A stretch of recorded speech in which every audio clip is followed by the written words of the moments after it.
Before we begin tonight's journey into the quiet corners of Ottoman history, take a moment to settle in. Let me know in the comments what time it is, where you're listening from, and where in the world you are. If you enjoyed these calm, slow histories, please remember to subscribe. It helps us bring you more of these long, gentle stories to fall asleep to. Asterisk, the story of the Ottoman Empire does not begin with an army, a palace, or even a city. It begins in the quiet dust of the Anatolian frontier, where winds carried both the smell of grazing animals and the faint echo of distant battles.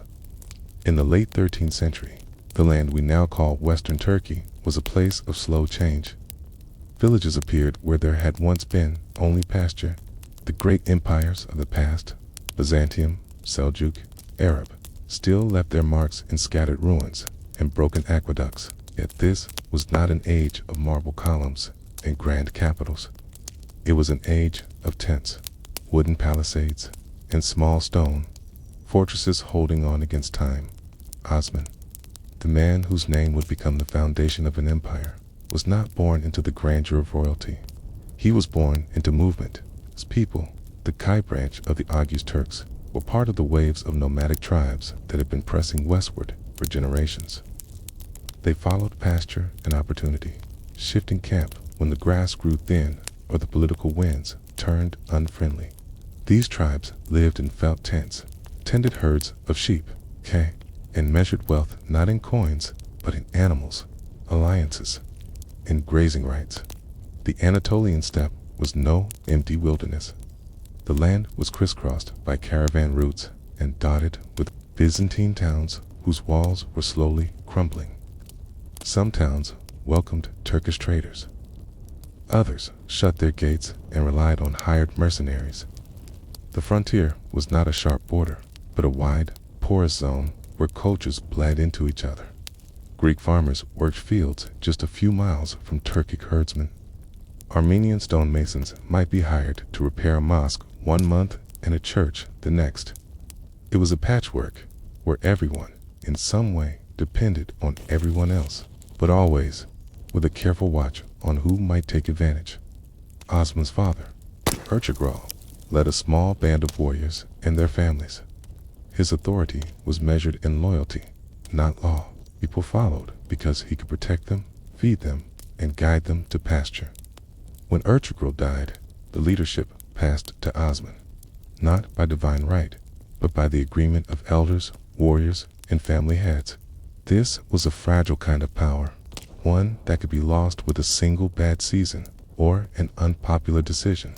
By the time Osman took leadership, the Seljuk Sultanate of Rum, the dominant Turkish power in Anatolia, was in decline. The Mongol invasions had shattered its authority, and Mongol governors ruled in practice, if not in name. The Byzantines, meanwhile, were struggling to hold their remaining territories in Asia Minor. Their capital, Constantinople, still glittered across the Bosporus, but its reach into the countryside had grown thin. Villages along the Byzantine 90-man frontier were left to fend for themselves against raiders, bandits, and the slow erosion of imperial oversight. Osman was not yet a conqueror. In his early years, his main concerns were survival and stability. He had to ensure his people had pasture for their herds in summer and wintering grounds when the cold set in. Negotiations with neighboring lords, both Turkish and Byzantine, were as important as any skirmish. Grazing agreement could prevent famine, just as surely as a raid could provide food in a crisis. These negotiations were not formal diplomatic affairs. They were more like careful dances, often conducted in open fields or under the shade of a tree, with elders from both sides present. Hospitality mattered. A guest was offered bread, cheese, and ayran, no matter the political tension. The unspoken rule was that once food was shared, blades were sheathed, at least until the meeting ended. The frontier was also a place of faith in its quiet influence. Sufi, mystics, and dervishes traveled from village to village, preaching patience, trust in God, and the value of community. One of these figures, Sheikh Idabali, would later become a key advisor to Osman. But even before that, religious leaders acted as bridges between tribes, calming disputes before they turned violent. Tia, faith was not just a matter of prayer, but of social glue. Life in Osman's camp was regulated by rhythms older than any empire. At dawn, the herders drove sheep to pasture. Women prepared milk into yogurt or cheese, repaired felt tents, and wove cloth. Children learned to ride almost as soon as they could walk. Weapons were kept ready, but were tools of necessity, not constant use. Raids happened, but so did shared feasts with neighbors. This coexistence was uneasy, but possible until opportunity and ambition began to shift the balance. One small, often overlooked factor in Osman's rise was geography. His territory lay near fertile river valleys that could sustain both crops and herds. Also sat close to trade routes linking the Black Sea to the Aegean. Merchants carrying grain, wine, wool, or salt often passed nearby. Even a modest toll in caravans could provide resources that made a leader more influential. Osman learned early that controlling a road could be as valuable as winning a battle. Still, his position was precarious. His people were not numerous, and his warriors were few compared to larger beyliks. To survive, Osman relied on building a reputation, one that combined hospitality with strength. Stories spread, as they often did in oral cultures, about how Osman had treated prisoners kindly or shared spoils fairly. Whether entirely true or not, such stories made it easier for him to attract followers from discontented neighboring tribes. First hints of conflict with the Byzantines came not from large-scale battles, but from disputes over grazing rights and trade. A herd wandering across a boundary could lead to an argument which could turn into a skirmish. Sometimes, Byzantine governors sent envoys to demand restitution. Other times, they responded with force. In this environment, Osman's ability to respond decisively without triggering full-scale war was crucial. By the late 1280s, Osman's people were beginning to settle more permanently in certain areas. Wooden fortifications replaced some tents. Fields were plowed where only grassland had been before. This shift from pure nomadism to semi-permanent settlement marked a quiet but important change. It meant more stability, but also more to defend. And here lies one of the quieter truths of history. Empires rarely begin with a bold declaration. They begin when a leader realizes that protecting what they have requires more than moving on when trouble comes. They begin when defense turns into fortification, and fortification turns into expansion. By the turn of the century, Osman's camp was no longer just a temporary stop for migrating herders. It was becoming a center, small, perhaps, but influential. Travelers who passed through carried tales of a leader who was both generous and formidable. Byzantine commanders began to notice. So did other Turkish beys. Some of whom saw Osman as a rival, others as a potential ally. In the evenings, Osman would often sit with his closest companions, drinking tea or thick coffee, listening to reports from scouts and merchants. He would speak of the condition of Byzantine towns, the loyalties of neighboring tribes, and the latest movements of Mongol forces further east. It was a time of uncertainty, but also of quiet opportunity.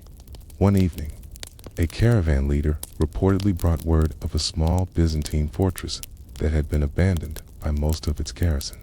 It lay along a trade route that Osman's people had long wanted to secure.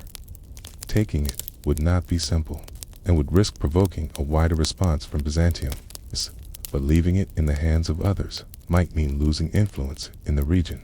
In that moment, sitting in the light of a flickering fire, Osman had to weigh the same question every frontier leader faced. Would it be wiser to wait and keep peace, or to act and risk everything for the sake of the future? The frontier had always been a balancing act, part cooperation, part competition. For Osman, the decision to act on the opportunity presented by the abandoned Byzantine fortress was not made in haste. He understood that a poorly timed move could undo years of patient relationship building. Yet he also knew that hesitation could allow another power, perhaps a rival Turkish bey, or even a band of mercenaries, to seize the position first. In the fluid politics of the borderlands, possession was not just 9/10 of the law. It was the law. The fortress in question was small by the standards of the great medieval citadels, built of stone and perched on a gentle rise. It was more of a fortified watchpost than a major military base. Its purpose had been to monitor the trade route, collect tolls, and give early warning of raids. Over time, as the Byzantine presence in the region weakened, the garrison had dwindled. The nearest Byzantine governor, facing shortages of men and supplies, had likely decided that holding such a minor outpost was not worth the cost. Osman sent scouts ahead, men who could move without drawing attention, to assess the condition of the place. They reported that only a handful of soldiers remained, perhaps 10 or 12, and that the walls, while intact, showed signs of neglect. Grass had begun to grow in the courtyard. The gates still functioned, but the iron fittings were rusted. The cistern was functional, but barely. This was not a fortress ready for siege, but it was a foothold in the traditions of Kwalu. Frontier politics, taking such a place, could be framed in many ways. Osman could claim he was securing it to prevent bandits from using it. He could argue that its neglect endangered the surrounding villages, including those with Turkic inhabitants. The justification mattered less than the speed with which the action was taken. Once occupied, it would be far harder for others to dispute control without open conflict. The capture itself was swift and, by the standards of the age, almost bloodless. Under cover of early morning fog, Osman's men approached, their horses muffled, their movements deliberate. Brief struggle at the gate left one guard injured and the others either fleeing or surrendering. By mid-morning, the Ottoman banner, still a simple tribal standard rather than the imperial flag it would later become, fluttered over the gate. What followed was more important than the capture itself. Osman did not treat the few captured Byzantine soldiers as enemies to be executed or enslaved. Instead, he released them, sending them back to their villages with a message. The fortress would now serve to protect the route for all who traveled it peacefully. This gesture was both practical and symbolic. It discouraged immediate retaliation, while planting the idea that Ottoman rule could be fair, at least to those who did not resist. Holding the fortress required changes in the way Osman's people lived. A rotating garrison had to be maintained, supplied with food, water, and weapons. This meant diverting resources from herding and trade. It also meant that Osman's authority now extended over a fixed point that could be attacked, a shift from the mobile security of nomadic life to the static defense of settled territory. It was a commitment, and commitments have costs. The surrounding villages, some Turkic, some Greek, some Armenian, reacted cautiously. For years, their lives had been shaped by whoever controlled the nearest stronghold. Taxes or tolls might be demanded. Protection might be offered. The name of the ruler mattered less than the fairness of their rule. In the months that followed, Osman worked to prove that his presence would be a stabilizing one. Sent word that farmers could bring their goods to market under his protection. Caravans were assured safe passage, provided they paid a modest fee lower than what the Byzantines had demanded. This policy was not born of pure generosity. Stability brought trade, and trade brought revenue. Revenue meant being able to feed warriors, maintain fortifications, and attract new followers. Osman understood that to grow, he needed not only victories in the field, but also a reputation for order. Beyond the fortress, the political landscape was shifting. Other Turkish beyliks eyed the frontier as an opportunity to expand. Some saw the Byzantines as enemies to be destroyed. Others saw them as potential allies against rival Turks. Alliances were often temporary. bound by convenience rather than shared ideology. A bey who fought alongside you one summer might raid your territory the next. In this unstable environment, Osman relied on two strengths: his ability to inspire loyalty among his own men, and his skill in reading the intentions of others. He knew that not all neighbors could be confronted directly. Some needed to be drawn into his orbit through marriage alliances or mutual defense pacts. It was during this period that Osman began to weave a web of relationships that would form the foundation of the early Ottoman state. One of the most significant of these was his deepening connection with Sheikh Edebali, a respected religious scholar and Sufi leader. Edebali's influence reached across tribal lines, giving Osman access to a network of followers and allies who valued moral authority as much as military strength. The Sheikh's guidance emphasized patience, justice, and the long-term view, qualities that, when combined with Osman's pragmatism, would serve him well. The next step in Osman's expansion came not from deliberate conquest, but from the logic of defense. Controlling a single fortress made it necessary to secure the approaches to it. This meant patrolling nearby roads, clearing bandits from wooded passes, and negotiating with villages along the route. Each small action, a patrol here, a supply agreement there, subtly expanded Osman's sphere of influence. Over time, the map of his authority began to stretch beyond what anyone had anticipated. Yet, expansion brought new challenges. The Byzantines could not ignore the loss of their outpost forever. Word reached Osman that a nearby Byzantine garrison was gathering strength, possibly with the aim of retaking the fortress. Rather than waiting for them to come to him, Osman decided to send a message. He led a raid into their territory, targeting supply depots and outlying farms, not to destroy, but to remind them that any attack on his position would carry a cost. Such raids were part of the rhythm of frontier life. They tested the resolve of opponents, gathered supplies, and gave warriors a chance to prove themselves, but they also carried risks. Too much aggression could unite rivals against you. Too little, and you appeared weak. Osman's challenge was to walk this line carefully.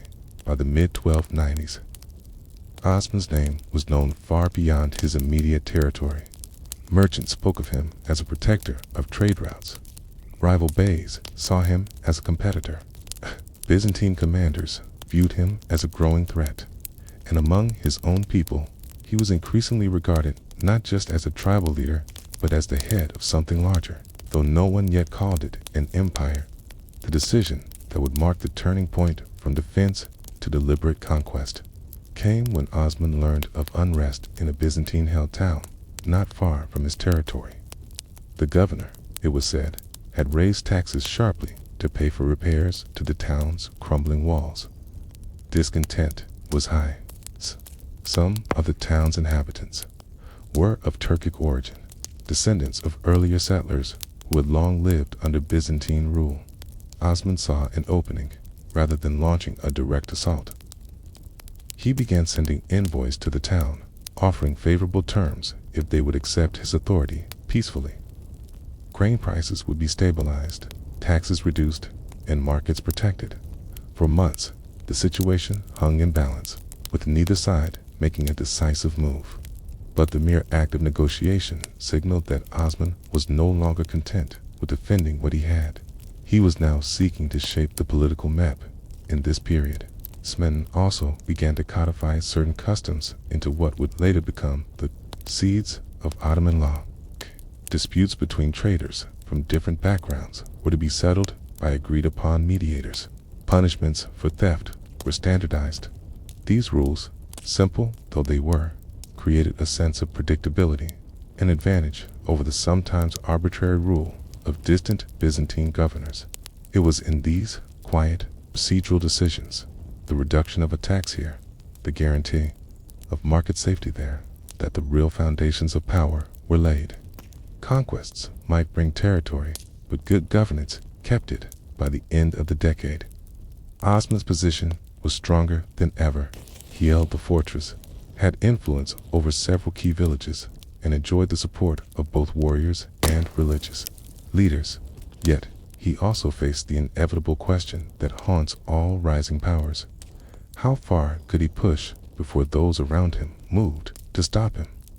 The frontier was changing. The Byzantines were growing more desperate to hold what they had. Rival beyliks were watching closely, ready to challenge him if he overreached. Even his own followers, loyal though they were, expected the rewards of their service to grow alongside his power. One evening, as the story goes, Osman looked out from the walls of his captured fortress at the road stretching toward Byzantine territory. Somewhere beyond those hills lay the next step in his journey. Perhaps a town, perhaps an alliance, perhaps a battle. The air was cool, and the stars were beginning to emerge. The decision was not yet made, but the question was there, waiting. Would the next move bring greater security, or draw him into a conflict he could not yet win? Asterisk, the turning point came quietly, without the grand banners or formal declarations that later chroniclers would attach to it. Osman's rise had been slow and deliberate, but opportunity often came suddenly on the frontier, and those who recognized it first gained the advantage. The Byzantine town he had been eyeing for months, a modest settlement surrounded by low stone walls and ringed with orchards, found itself in deeper trouble than anyone had anticipated. A harsh winter had driven food prices higher, and the already unpopular tax hikes had stirred open resentment. Merchants complained of unsafe roads. Farmers, unable to pay their dues, abandoned their fields and moved to seek better fortune elsewhere. By spring, the governor's grip was weakening. His garrison was small, his treasury low. A few of his own men were rumored to be in secret talks with Osman's envoys. Osman faced a decision. To take the town by force would risk heavy losses and provoke a strong Byzantine military response. But to wait might allow another power to step in, perhaps a rival bey who would gladly turn the settlement to a base against him. In the end, Osman chose a middle path, would act decisively, but without turning the event into a destructive siege. He ordered his men to encircle the town, not to storm it, but to cut off supplies and apply pressure. At the same time, he sent word to the townsfolk. If they opened their gates willingly, they would be spared the destruction that came with war. For nearly 2 weeks, the standoff held. Then, one cool dawn, the gates opened. The garrison, realizing they could not hold out indefinitely and swayed by the promises of fair treatment, allowed Osman's men to enter. What happened next was telling. Rather than looting or imposing harsh new demands, Osman moved quickly to stabilize the town. Its markets were reopened under guard. The tax rate was lowered. Council of local elders, Greek, Armenian, and Turkic, was assembled to handle disputes. The population, wary but relieved, saw that life could continue much as before, with fewer burdens. This approach was not merely generosity, it was strategy. Town left intact could generate revenue, serve as a supply hub, and win over neighboring settlements by example. Traders from farther afield began to route their caravans through Osman's territory, knowing they could expect safer passage. But even as Osman consolidated his hold, the wider political world stirred. The nearby Byzantine commander, embarrassed by the loss, began assembling forces to reclaim the settlement. Rumors reached Osman that the garrison might be reinforced by mercenaries from across the sea. The possibility of a counterattack could not be ignored. Osman prepared in the way frontier leaders often did, not by fortifying walls alone, but by ensuring that the surrounding countryside would support his defense. Grain stores were replenished. Scouts were sent to monitor enemy movements. Messages went out to allies, some bound by blood, others by recent agreements. When the Byzantine force finally advanced, they did so, expecting to find an isolated town vulnerable to siege. Instead, they encountered a well-supplied position with defenders ready to meet them outside the walls. Osman's decision to fight in the open surprised them. The skirmish was not a grand battle. No chronicler described ranks of thousands, but it was decisive. The Byzantine troops, outmaneuvered and facing determined resistance, withdrew. The victory was modest in scale, but immense in meaning. It signaled that Osman was not simply a caretaker of captured positions. He could defend them against counterattack. It also sent a message to other frontier communities. Aligning with Osman brought not only stability, but protection. In the months that followed, Osman's influence spread further. Villages voluntarily pledged loyalty, calculating that it was safer and more profitable to be under his rule than to risk the uncertainties of a struggling Byzantine administration. This process was gradual, more a matter of trade agreements and mutual defense than conquest, but its effect was the same. Osman's map was growing doubt. With growth came the need for more formal governance. Osman began to adopt certain administrative practices inspired by both the Seljuks and the Byzantines, while modifying them to suit his own purposes. Record keepers were appointed to track taxes and store inventories. Local judges, often respected elders rather than professional jurists, applied a blend of Islamic law, customary tribal practice, and pragmatic rulings. These steps, though small, laid the groundwork for the administrative structure that would define the early Ottoman state. Osman was building not just a territory, but a system, one that could survive beyond the life of a single leader. At the same time, his personal leadership style remained rooted in the traditions of the steppe. He was accessible to his followers, joining them in meals, listening to grievances, and making decisions in council. Loyalty was rewarded not only with land or goods, but with trust, the chance to take on responsibility and share in the shaping of the growing polity. Osman's alliances deepened as well. His connection with Sheikh Edebali became both political and familial when Osman married the Sheikh's daughter, Malhan Hatun, in some accounts called Rabia Bala Hatun. The marriage brought not just personal ties, but a strengthening of legitimacy among religious and tribal circles. Yet even as Osman's position solidified, the nature of his role was changing. He was no longer merely the head of a tribe or a collection of allied villages. He was becoming the leader of a principality, a bey, whose influence extended over fixed territory, a population of mixed backgrounds, and a growing military force. The shift carried with it new challenges. Rivals watched with unease. Some Byzantine governors sought to contain him through diplomacy, offering truces and trade concessions in exchange for a halt to expansion. Others prepared for eventual confrontation inside his own domain. Osman had to manage the balance between his nomadic followers, who still valued mobility and raiding, tamed, and the settled populations, who prioritized stability and predictable governance. Too much emphasis on one risked alienating the other. In this, Osman displayed a skill that would become a hallmark of Ottoman leadership: ability to integrate different ways of life into a single political framework. Nomads could serve as the core of his cavalry forces, while settled communities formed the economic backbone. Merchants provided revenue through taxes and tolls, while religious leaders offered moral legitimacy. By the first years of the 14th century, Osman's territory was no longer a vague patch of land on the frontier. Flexible, yes, but recognizable. His name carried weight in distant markets. His policies, modest though they might seem, were shaping the daily lives of thousands. And yet, in the grand scheme of history, all of this was still only the beginning. Osman could not have known that the polity he was shaping would endure for centuries, stretch across continents, and leave an imprint on the world's political and cultural map.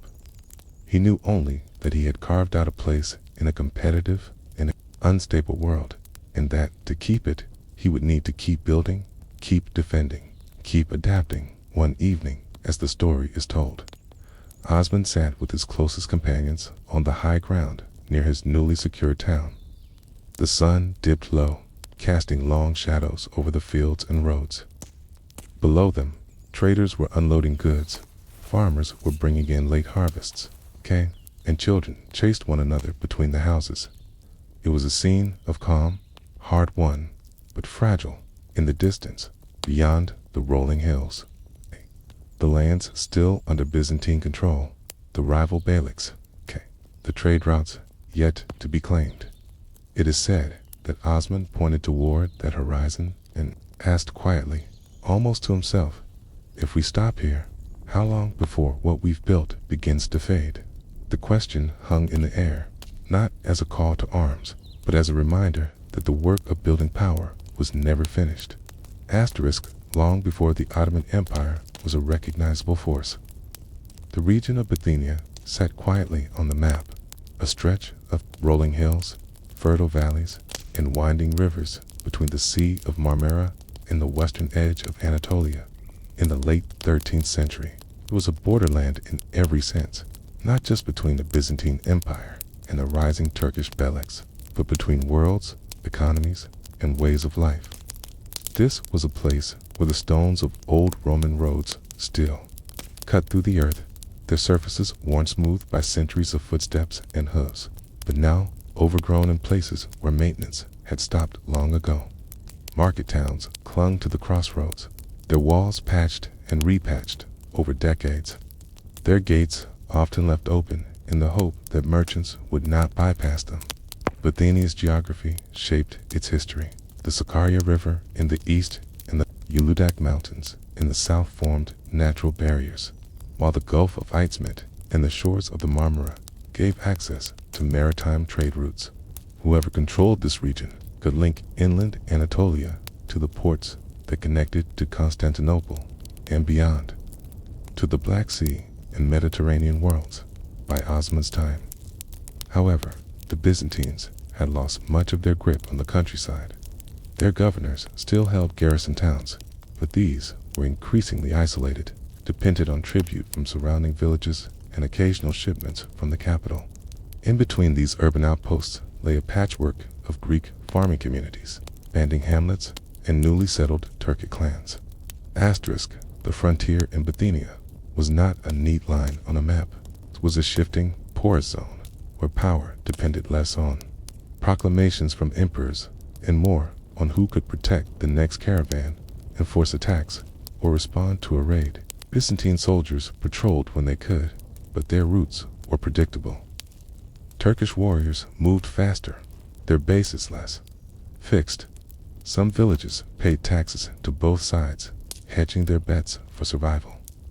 To live here was to live with uncertainty, as farmers planted their fields, knowing that a bad season might mean not only hunger, but also the inability to pay whatever authority demanded their due.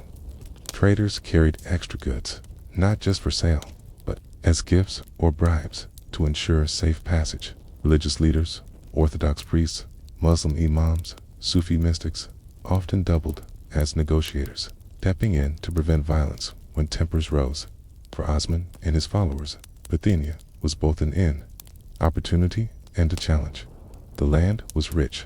The valleys could produce grain, olives, and grapes in abundance, but wealth meant attention, and attention from stronger powers could be dangerous. His early movements in the region were cautious, aimed at building relationships before making any open claim to control.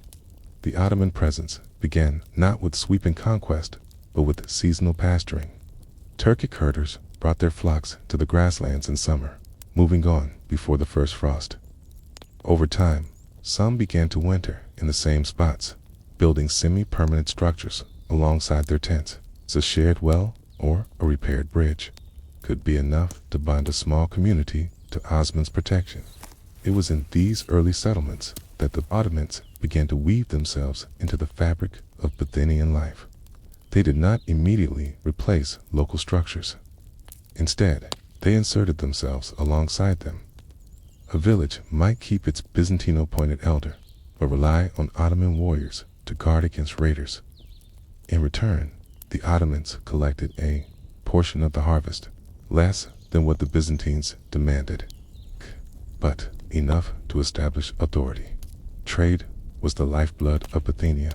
and Osman understood its value. The region's markets were modest but vital, serving as meeting points where goods, news, and alliances flowed. Grain from inland Anatolia met salt from the coast. Wool from highland flocks was traded for tools forged in small-town smithies.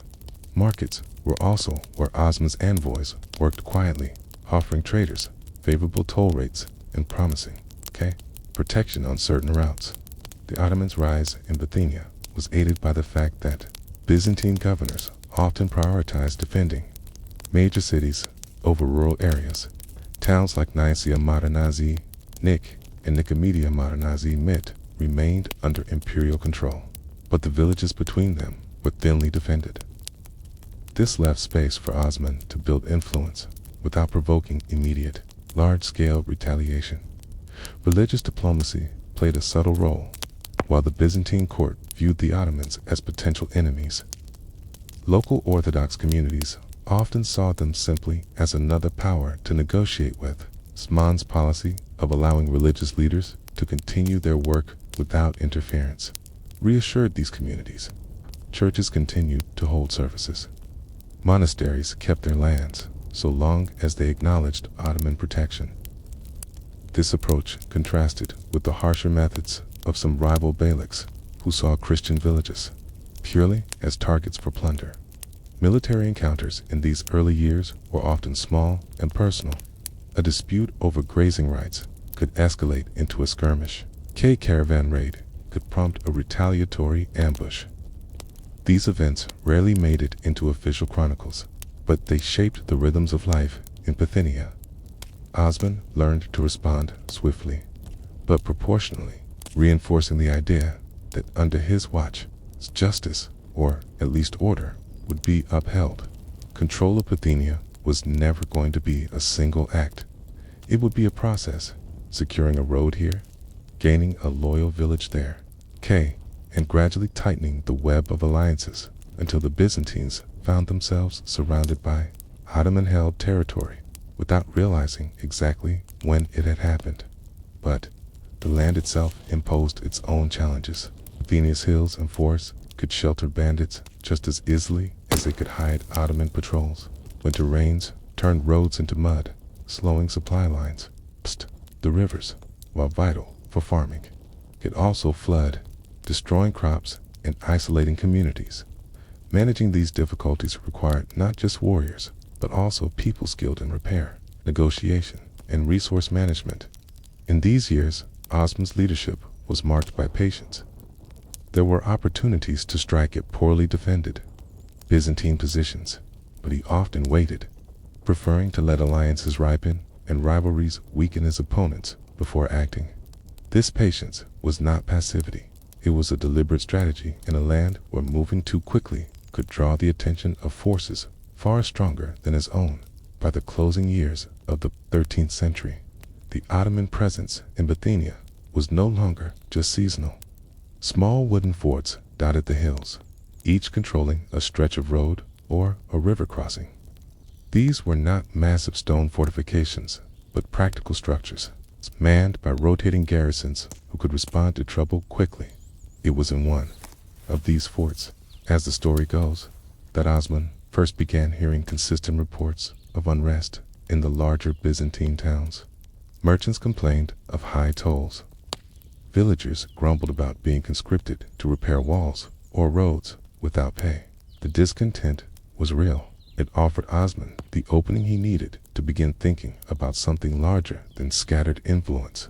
Still, he knew that taking the next step from influence to outright control would mean crossing a line that could not be uncrossed. For now, he held back, content to deepen his roots in Bithynia soil, knowing that when the moment came, his presence would feel less like an invasion and more like the natural order of things. And so, the question lingered in the cool evening air over the valleys and orchards. When the time came to act, would the land of Bithynia welcome the Ottomans as protectors, or resist them as conquerors? By the first years of the 14th century, the Ottoman foothold in Bithynia had moved past mere seasonal presence. Small forts, controlled by Osman's men, dotted the trade routes, and certain villages openly referred to him as their protector. But the Byzantine cities, Nicaea, Nicomedia, and the smaller fortified towns that dotted the valleys, still represented the strongest centers of power in the region. Osman understood that a direct assault on these well-defended urban centers would be suicidal for his still limited forces. Instead, his early campaigns in Bithynia were not about dramatic sieges, but about pressure, slow, deliberate, and sustained. The first targets were the connecting roads between Byzantine towns, merchants, and travelers moving between these urban centers had to pass through stretches of countryside where imperial patrols were rare. Here, Ottoman forces began to operate like a shadow authority, collecting tolls in exchange for safe passage, intervening in disputes, and occasionally escorting caravans to demonstrate goodwill to the Byzantines in Constantinople. This was a small nuisance to the governors on the ground. It was a problem they could not easily solve. Sending troops to dislodge the Ottomans meant leaving other positions exposed, and the costs of constant patrols were high. Meanwhile, Osman cultivated his network of alliances. He maintained the trust of Turkic tribes who valued pasture rights, kept lines of trade open to neutral Byzantine merchants, and forged agreements with Armenian and Greek communities who found his tax policies less burdensome than those of the empire. One of Osman's most subtle tactics was the quiet siege, not the kind with battering rams and siege towers, but one built from economic strangulation. A smaller Byzantine-held town in the interior, surrounded by farmland, became the first test case. Rather than attack, Osman's men began controlling the surrounding fields, diverting traders, and persuading nearby villages to stop supplying the garrison. This was not an overnight operation, okay? It took months for the effects to be felt. At first, the town's leaders dismissed the problem as temporary, but as the months wore on, shortages of grain and firewood began to bite. The local governor tried to import supplies from farther away, but these convoys became easy prey for Ottoman riders, who knew the terrain better than the soldiers escorting them. Eventually, the garrison began sending emissaries to Osman's camp, exploring terms under which they might be allowed to leave peacefully. Osman offered them what had become his trademark arrangement: safe departure in exchange for the surrender of the town without destruction. The garrison agreed, and Ottoman forces entered. They found the townspeople wary but not hostile, relieved, perhaps, that the transition had come without the violence that so often marked frontier conflicts. Once again, Osman reinforced the impression that his rule was fairer than the alternatives. Taxes were reduced, markets were reopened, and religious communities were allowed to carry on as before. This careful handling of conquered areas built his reputation in Bithynia far more effectively than a string of bloody victories would have. The Byzantines, however, could not ignore the pattern. Town by town, without great battles, Osman was turning Bithynian territory into Ottoman space. Each captured settlement not only extended his influence, but also tightened the ring around the larger cities. In 1302, the simmering tension boiled into open confrontation at the Battle of Baphias, the first recorded major clash between Ottoman and Byzantine forces. Though not in the heart of Bithynia, its effects on the region were immediate. The Byzantine army, led by George Muzalan, sought to check Ottoman advances and relieve pressure on their remaining territory. Osman, though outnumbered, used mobility and local support to harass and exhaust the Byzantine troops. When the battle came, it was fought in the fields near Nicomedia. The Byzantines, hindered by their heavy armor in the summer heat, faltered under repeated cavalry charges. Defeat shattered Byzantine morale and convinced many frontier communities that the empire could no longer protect them. The aftermath of Baphias accelerated Ottoman gains in Bithynia. Villages that had previously stayed neutral began openly siding with Osman. Some even sent messages requesting that he extend his protection to them. before rival forces could take advantage of their vulnerability. Osman's approach remained consistent. Minimal disruption to local life, fair taxation, and quick justice in disputes. His garrisons became known not just for their military role, but for their role in keeping markets secure, a service valued by all, regardless of background. The campaigns in these years were not all smooth. Some Byzantine strongholds resisted fiercely, launching raids on Ottoman-controlled villages and disrupting trade routes. In these cases, Osman was careful not to overextend himself. If a position could not be taken without heavy losses, he was subtle for containing it, restricting its influence till it could be dealt with under more favorable conditions. Seasonal rhythms still shaped the pace of conflict. Winter rains made campaigning difficult, forcing both sides to focus on supply gathering and local defense. In spring, patrols extended farther. In summer, raids and skirmishes were most frequent. The Ottomans learned to plan their movements around these cycles, striking hardest when the Byzantines were least prepared by 1305. Osman's map of influence in Bithynia was beginning to look less like scattered dots and more like a connected web. Roads between Ottoman-held towns were patrolled regularly. Trade caravans from inland Anatolia increasingly chose Ottoman routes to reach the Marmara coast. Even in places where the Byzantines still held fortresses, their reach into the countryside had grown shallow. Religious diplomacy continued to pay dividends. Osman encouraged the repair of both mosques and churches in captured areas, sending a signal that his rule was about order and continuity rather than religious persecution. This policy won him quiet support from Christian leaders who had grown weary of Byzantine neglect or overtaxation by the end of this phase of the campaigns. The Byzantine position in Bithynia was visibly weaker, while cities like Nicaea and Nicomedia still stood. They were increasingly isolated, their supply lines vulnerable, their surrounding villages leaning toward Ottoman allegiance.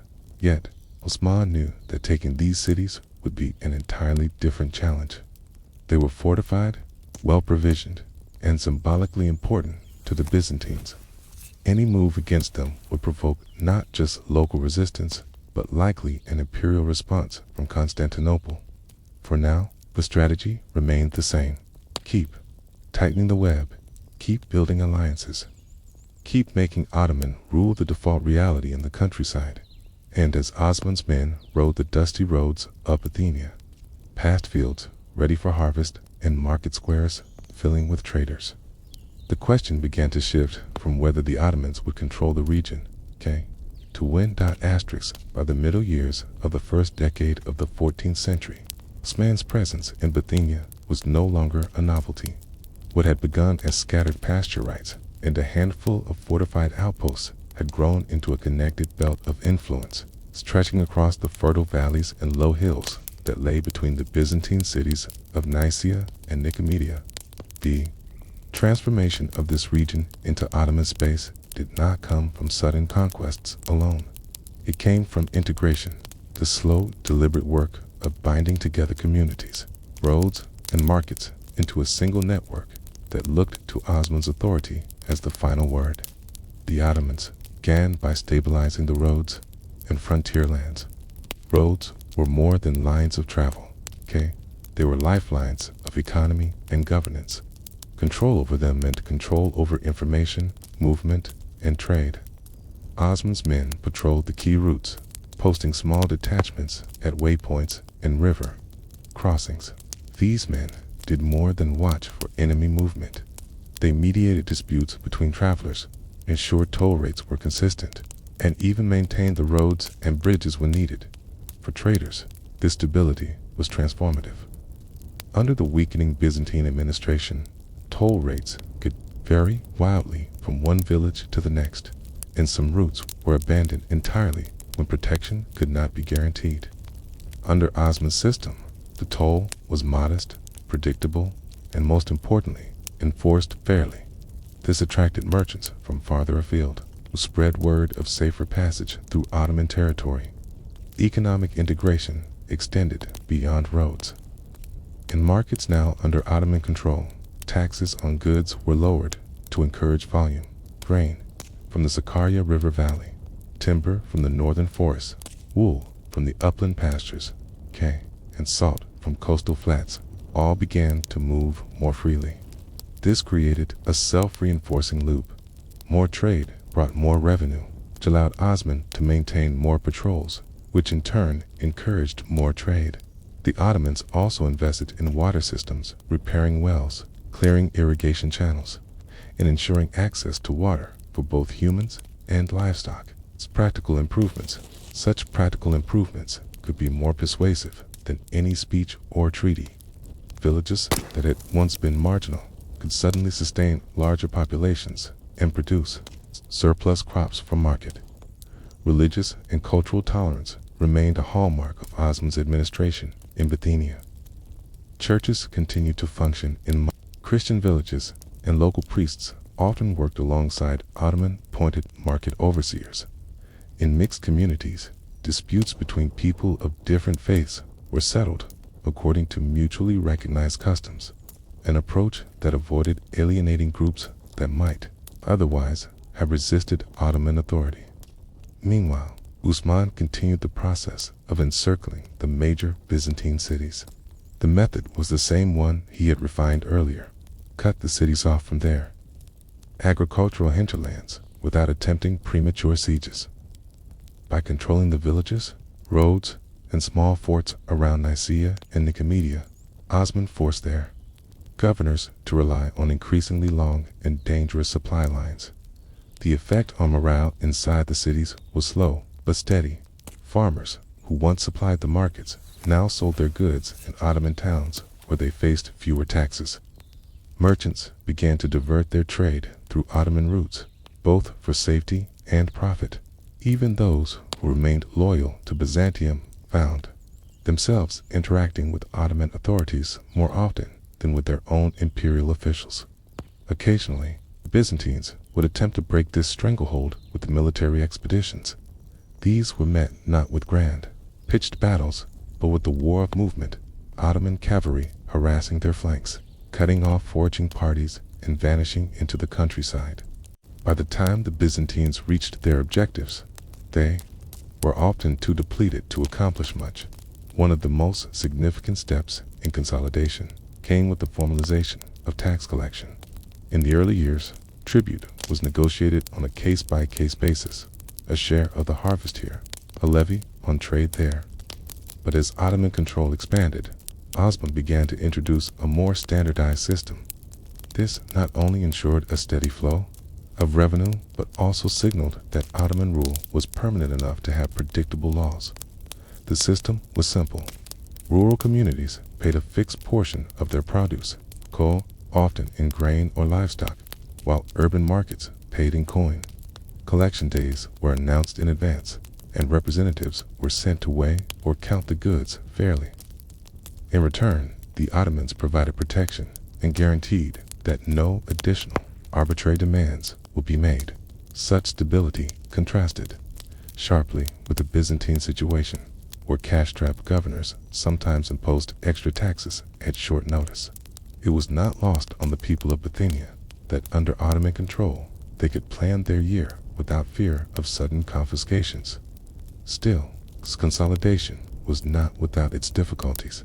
Rival beyliks occasionally raided Ottoman-held villages, testing Osman's resolve and forcing him to defend not just against Byzantium, but also against his fellow Turks.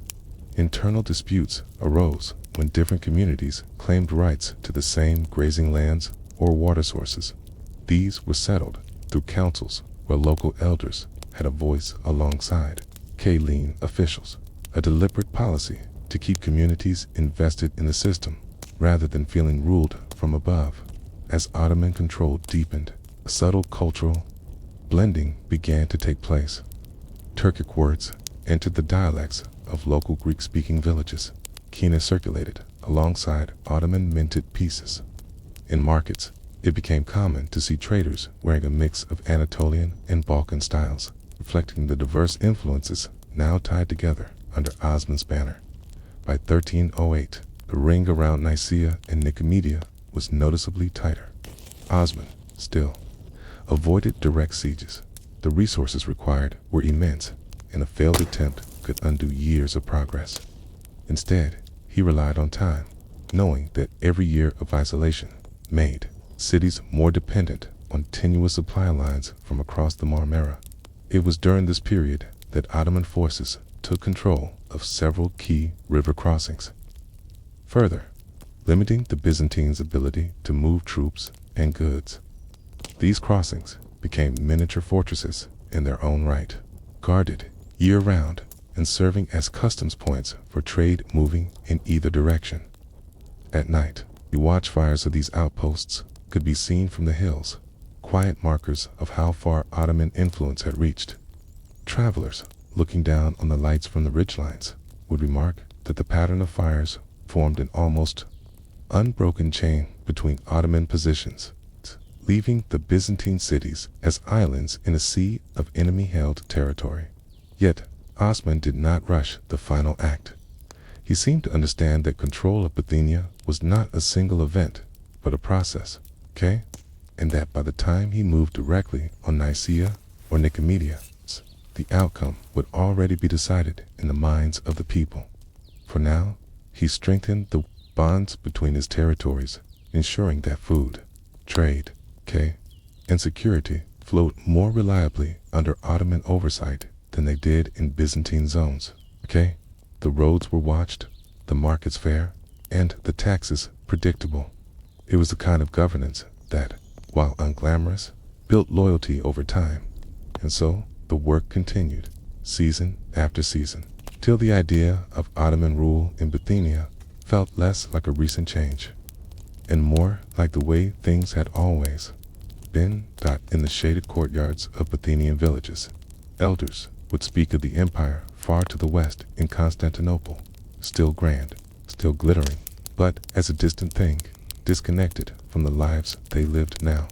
Here, under Usman's watch, the reality on the ground was clear.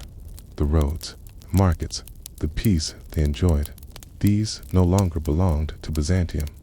They belonged to the Ottomans.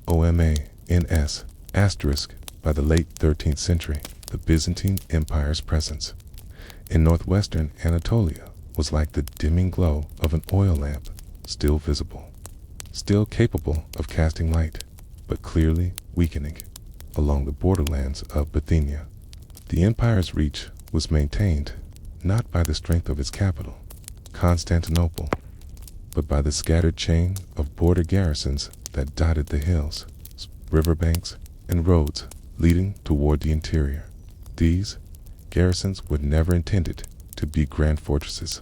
They were small, functional posts, often little more than stone towers with a surrounding wall, manned by anywhere from a dozen to 100 soldiers. Their role was simple: to watch, to warn, and to delay. They were the empire's eyes and ears in a land where distance, geography, and local politics made direct control difficult. In theory, each garrison kept the peace in its surrounding area, protecting farmers from raiders, escorting merchants through dangerous passes, and ensuring that taxes flowed toward imperial coffers. In reality, by Osman's time, these outposts were struggling. Supplies from the cities were irregular. For soldiers was often months late, if it arrived at all. Local populations, both Greek and Turkic, were less inclined to see the garrisons as protectors and more likely to view them as burdens. The men stationed in these posts were a mixed lot. Some were veterans from earlier campaigns, hardened but weary, serving out the last years of their careers far from the intrigue of the capital. Others were young recruits with little training, sent to fill quotas rather than to form an effective fighting force. A few were mercenaries from distant regions, their loyalty tied directly to the coin they received or failed to receive. Life in a border garrison was monotonous. The soldiers drilled when they could, maintained the walls, and kept watch from their towers. Their days were punctuated less by battles and more by routine tasks, mending weapons, feeding horses, or patrolling roads that grew emptier each season as trade shifted to safer routes. Nights were long, especially in winter, when the cold seeped through every crack in the stone. Fires had to be carefully rationed so that the stores of wood and charcoal would last until spring. The decline of these garrisons was not the result of a single disaster, but of slow neglect. A governor in Nicomedia might request reinforcements, but they would be delayed for months by political debates in Constantinople. A commander might send reports warning of Ottoman raids, only to have them dismissed as exaggerated. Without consistent support, the garrisons began to rely more on local resources, trading with nearby villages for food, hiring locals as scouts, and occasionally turning a blind eye to smuggling if it meant filling their stores. This growing dependence on the surrounding population created a fragile balance. In some areas, it led to cooperation. In others, it bred resentment. Villagers resented the requisitioning of grain or livestock, especially when imperial taxes were already high. In mixed communities, Turkic herders might see the garrison as an obstacle to their seasonal movements, while Greek farmers worried that provoking the Ottomans could invite raids. For Osman and other frontier leaders, the weaknesses of these garrisons were opportunities. A poorly supplied post could be bypassed, isolated, or persuaded to surrender without a fight. Osman scouts observed the rhythms of each garrison when patrols left. How many men were on watch at night when supply convoys arrived? Well, this information was not always used for direct assault. Sometimes it was simply a way to identify gaps in the Byzantine defense network. One telling sign of decline was the state of the garrison equipment. Its armor was patched with mismatched pieces. Spears were shortened to make use of broken shafts. Crossbow strings frayed and were repaired with whatever cord was available. While some commanders did their best to maintain discipline, others grew complacent, especially in quieter sectors where the Ottomans had not yet made significant moves. Morale of the soldiers mirrored the fortunes of the empire. In the older days, a posting to the frontier might have been seen as a chance for glory, a place where a soldier could win favor through courage. By the time Osman's influence began to grow, it was more often a punishment or a last resort. Letters from home spoke of shortages in the city's political intrigue.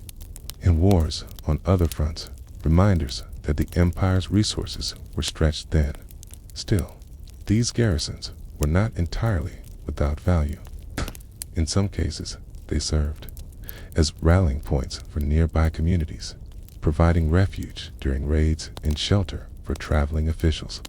Their beacons, fires lit atop towers, could signal danger to neighboring posts, creating a rudimentary communication system across the borderlands. But even this system relied on the assumption that someone was watching and that the message would be acted upon. Increasingly, those assumptions were not safe in the winter months. When snow covered the passes and rivers swelled with cold water, garrisons became even more isolated. Supply lines were cut off for weeks at a time, forcing soldiers to rely entirely on what they had stored. The monotony deepened. Patrols were reduced to conserve energy and resources. It was during these lulls that Ottoman envoys would sometimes appear, not in open hostility, but with offers: grain for safe passage, livestock in exchange for neutrality, even the promise that, should the garrison fall, the soldiers would be allowed to leave unharmed. This method, undermining loyalty with pragmatism, was often more effective than an attack. A hungry soldier with no pay and little faith in the imperial command could be persuaded that surrender was simply survival. Osman understood this psychology well and used it to expand his influence without unnecessary bloodshed. By the closing years of the 13th century, the Byzantine border garrisons still stood, but their purpose had shifted. They were less the guardians of a firm frontier and more the markers of an old order, holding on as the land around them slowly changed allegiance. From their towers, soldiers could see new flags in the distance, hear new languages in the markets, and watch as caravans began to favor Ottoman roads over imperial ones. The frontier had not yet collapsed, but its defenders were tired, underpaid, and increasingly alone. And for Osman, watching from just beyond their lines, the question was never whether these garrisons would fall, but whether they would fall to him by choice or by force. Asterisk. By the early years of the 14th century, Osman had learned something that many on the frontier already suspected. The Byzantine border garrisons were less a wall than a string of beads, and the string itself was fraying. They still stood still, raised their banners, but each was a small island of imperial authority. Surrounded by seas of shifting allegiance, the Ottomans didn't set out to smash these posts in one grand campaign. That would have been costly, loud, and likely to provoke a larger Byzantine counteroffensive. Instead, Osman adopted a methodical approach, aimed at making each garrison irrelevant before it was ever attacked. The first step was mapping their weaknesses. Osman's scouts, traitors in appearance, warriors in truth, traveled the roads under the guise of commerce. They noted the strength of the walls, the size of the garrison, the morale of the men, and the condition of their stores. They recorded which garrisons were dependent on shipments from Nicomedia or Nicaea, and which could live off nearby villages. This intelligence was shared in council, where Osman and his advisors weighed the cost of action against the benefit of control. Once the weak points were clear, Osman applied selective pressure. For some garrisons, this meant economic isolation. Ottoman riders intercepted supply caravans, not always destroying them, but diverting their goods into Ottoman markets. A garrison cut off from its grain stores and firewood became more dependent on the very villages that Osman now influenced. The locals, eager to maintain good standing with the Ottomans, began trading with the garrisons only on terms favorable to Osman's cause. For others, Osman employed psychological erosion. Rumors spread, whispered first in marketplaces, then repeated by travelers, that the empire had no intention of reinforcing these distant posts. Some soldiers were reminded of Ottoman victories elsewhere, the fate of towns that had surrendered. Without bloodshed, the leniency shown to those who yielded early. By the time an Ottoman patrol appeared within sight of their walls, many garrisons were already wondering if resistance was worth it. And then there was coercion. In certain cases, Ottoman envoys arrived openly, bearing gifts of grain, salt, or even wine, along with the proposal. In exchange for neutrality, the garrison's soldiers could keep their pay, their arms, and their positions until recalled by the empire. The only demand was that they not interfere with Ottoman patrols or merchants. These arrangements were never formal treaties, but they were binding enough on the men who preferred certainty to the gamble of battle. Of course, not every garrison could be swayed by words or withheld supplies. Some remained loyal to their commanders and to Constantinople. In these cases, Osman used encirclement and patience. His forces would control the surrounding villages, cutting the post off from food and water, while still avoiding a direct assault. Sometimes the garrison would hold out for months. At times, the sight of Ottoman watchfires surrounding them on three sides was enough to bring negotiations to the table. One telling episode occurred near the eastern approach to Nicomedia. A small garrison of about 30 men held a hilltop tower guarding a key stretch of road. The commander, a veteran named Michael Callistos, had served in multiple campaigns and was not easily intimidated. Osman's first moves were subtle. Merchants were diverted, nearby wells were claimed for Ottoman use, camp patrols began to shadow any movement in or out of the tower. Callistos responded by reinforcing his walls and increasing the frequency of his patrols. But this drained his men's stamina and supplies. By the third month, with stores running low, Osman sent an envoy under a flag of truce. The offer was straightforward. The garrison could march out unharmed. keeping their weapons and personal belongings, and would be given safe passage to Nicomedia. Callistos refused, still confident that help would come, but the help never arrived. 2 weeks later, after losing 2 men to illness and with no word from the city, he surrendered. This pattern repeated itself, though never identically. Osman varied his approach to avoid predictability, but the outcome was the same. The garrisons began to disappear from the map. One by one, without the costly sieges that would have drained his strength. An important factor in this success was Osman's ability to fill the vacuum quickly. When a garrison fell, Ottoman forces immediately occupied the position, repaired its defenses, and integrated it into their own network of patrols. Villages nearby were reassured, sometimes through formal oaths, sometimes through direct aid, that their protection was now guaranteed under Ottoman law. The Ottomans also used these former Byzantine posts as logistical hubs. Their locations had been chosen for strategic reasons decades earlier: river crossings, key stops, trade intersections, and now those advantages worked in Ottoman favor. The repaired towers served as way stations for couriers, resting points for cavalry, and checkpoints for merchants in the long term. The decline of the garrison network also meant the decline of Byzantine intelligence on the frontier.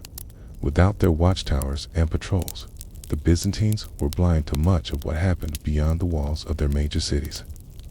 By the time news of an Ottoman movement reached Nicomedia or Nicaea, it was often too late to respond effectively. The most remarkable aspect of this campaign was its low visibility.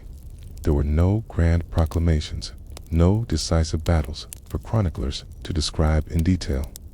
The Ottomans didn't trumpet each victory, but let the results speak in the changing map, in the shifting loyalties of villages, in the absence of imperial banners along the roads. By 1309, the chain of Byzantine garrisons in Bithynia was no longer a connected line. It was a scattering of isolated posts, most of them neutralized or absorbed, with only a few stubborn outposts still clinging to imperial authority. The land between Nicaea and Nicomedia, once patrolled by Byzantine soldiers, now saw Ottoman riders as the more common sight. And yet, Osman was careful not to overstep. The cities themselves were still well defended, and a premature attempt to take them could unite his enemies. Instead, he was content to keep tightening the noose, not to strangle, but to make the city's eventual fall seem inevitable. From the high towers of the remaining garrisons, the view told the story. Ottoman flags flying in the distance, markets under new protection, and caravans moving along roads the Byzantines no longer controlled. It was a quiet kind of conquest, one in which walls did not fall to siege engines, but to time, hunger, and the steady erosion of loyalty. And Osman knew that, in this game, patience was as much a weapon as the sword. By 1310, the once continuous Byzantine defensive chain in Bithynia had been reduced to scattered pockets, stubborn, wary, and increasingly irrelevant to the reality on the ground. The smaller garrisons had already been absorbed into the Ottoman sphere, or left abandoned, their towers now flying Ottoman banners. What remained were the last functioning outposts, mostly near the approaches to Nicaea and Nicomedia, standing more as symbols of defiance than as effective shields. These final posts were different from the ones Osman had already neutralized. Their commanders were usually men of pride and reputation, veterans with personal loyalty to the empire. They had held out not only through skill, but through an almost ritual adherence to duty. The Ottomans knew these garrisons would not be persuaded as easily by gifts of grain or offers of safe passage. Breaking them would require a combination of attrition, diplomacy, and calculated shows of force. The Tower of Kyzikos Road, which guarded a main route from Nicomedia toward the interior, was one of these. Commanded by a seasoned officer named Alexios Dakis, it had withstood 2 years of Ottoman encirclement without surrender. Dacus had kept his men disciplined, rationed supplies with care, and maintained contact with the city via covert messengers who traveled by night through wooded hills. But even discipline had limits. By the third year, food stores were critically low, and replacements for damaged weapons were impossible to find. The Byzantine administration, embroiled in disputes closer to the capital, sent promises but no reinforcements. The tower's signal fires were still lit at night, but they had become more a statement of endurance than an effective call for aid. Osman understood that this was not a garrison he could simply starve out without risking damage to his own image. If the siege dragged on much longer, it would begin to appear as a test of Ottoman strength rather than Byzantine weakness. So he shifted tactics. Instead of continuing the slow squeeze, he staged a deliberate display of force. One morning, Ottoman cavalry rode in tight formation just beyond bowshot of the tower, their banners visible for miles. Behind them, carts laden with supplies moved openly along the road, a silent message that the Ottomans were not pressed for resources. Scouts on the surrounding hills lit their own fires at night, mimicking the tower's signal lights, as if to say, your calls for help are answered, but not by your own. By the second week of this new pressure, Dacus agreed to negotiations. Osman's terms were familiar, but carried an extra promise. Dacus and his men could leave for Nicomedia with their weapons and personal possessions, and the commander himself would be guaranteed safe conduct for life should he ever travel through Ottoman lands again. Dacus accepted, and the tower, once a proud Byzantine sentinel, became another Ottoman outpost. Other garrisons fell even more quietly. At the hill fort of Agiopetra, the local commander had been trading discreetly with Ottoman merchants for months before finally lowering the imperial banner. The change of control happened without a single arrow loosed. One day the watchmen were in Byzantine colors, the next in Ottoman garb. The villagers nearby hardly remarked on it. Ottoman patrols had been the real security force for some time. The last to hold out were the river forts along the Sakarya, guarding crossings that still mattered to both sides. Here, the Ottomans faced the challenge of geography. The river could serve as a defensive barrier as much as a trade route. In these cases, Osman's forces combined seasonal raiding with strategic flooding. Upstream, temporary dams and diversions were used to alter water levels, disrupting ferry crossings and making resupply dangerous. One by one, these positions became untenable, and the Byzantine officers stationed there either slipped away under cover of darkness or surrendered on negotiated terms. By 1312, the map of Bithynia told a new story. The web of imperial watchtowers and outposts, which for generations had marked the reach of Constantinople, was gone. The frontier was no longer a line between powers. It had dissolved into an Ottoman-controlled interior, with Nicaea and Nicomedia now sitting as isolated islands in a widening Ottoman sea. For Osman, this was more than a military accomplishment. It was a transformation of the land's political psychology. Without the garrisons, the Byzantine claim to the countryside became abstract, a matter of parchment, decrees, and faded maps, not of visible daily authority. In the villages and markets, it was Ottoman riders who settled disputes, Ottoman officials who collected taxes, and Ottoman banners that marked the roads. And perhaps, most importantly, the Ottomans had done this without provoking the kind of desperate imperial counteroffensive that might have slowed their rise. The fall of the garrisons had been too gradual, too localized, to trigger a decisive reaction from Constantinople.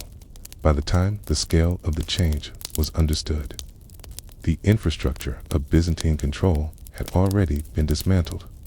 Travelers moving between towns now spoke of the old imperial forts, already fading into memory.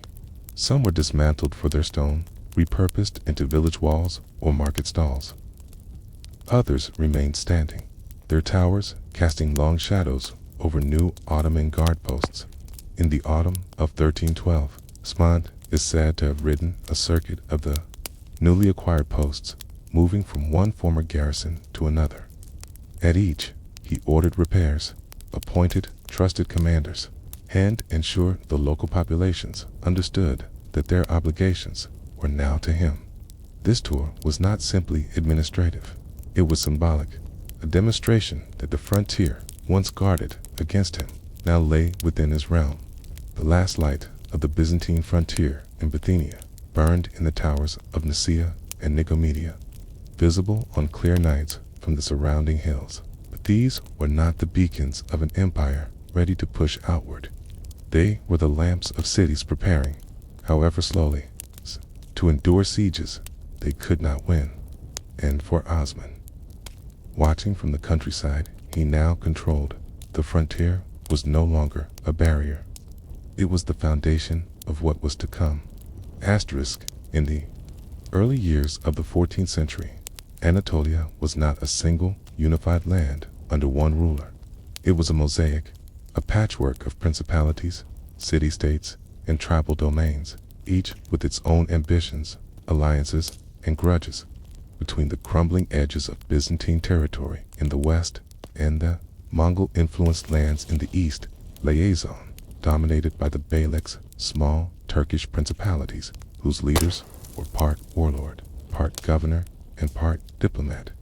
These marcher-lords, as some might call them, lived in the shadow of larger powers, but rarely under their full control.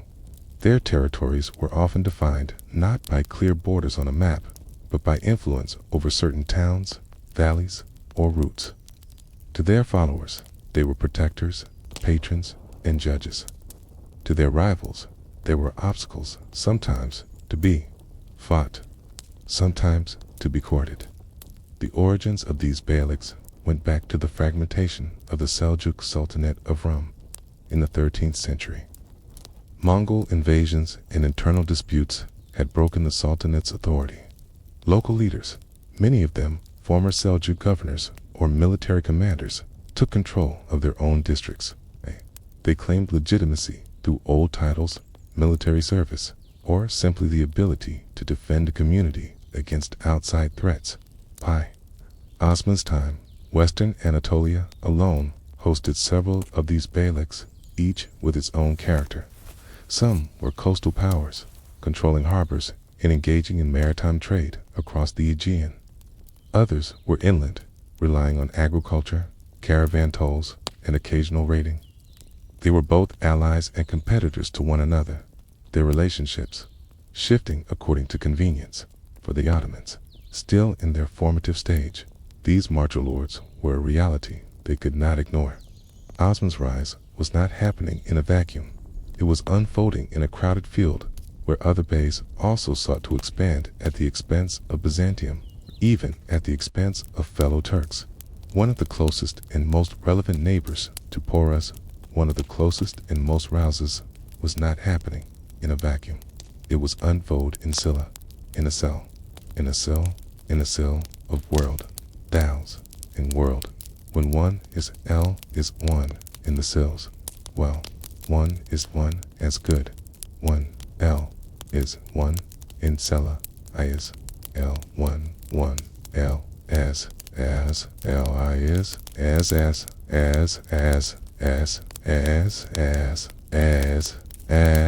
ag ast as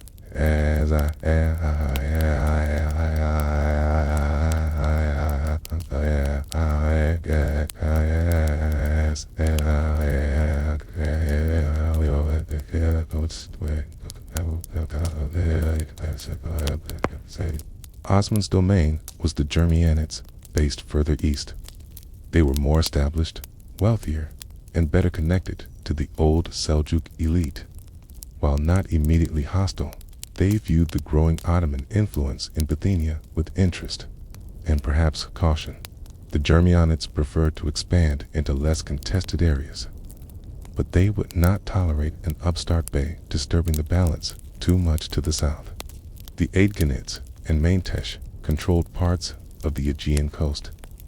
Their attention was focused on naval raids and trade with islands, but their cavalry could be hired as mercenaries in inland conflicts.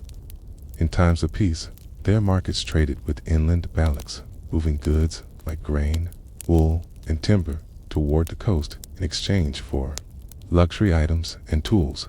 The Ottomans' immediate rivals, however, were the Karasids in the northwest. They occupied the coastal strip along the southern shore of the Sea of Marmara, with ambitions that overlapped directly with Osman's own routes toward the sea. Control of a port would give the Ottomans access to maritime trade, a step that could transform their economy.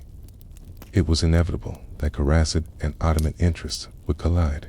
Yet, rivalry did not always mean outright hostility.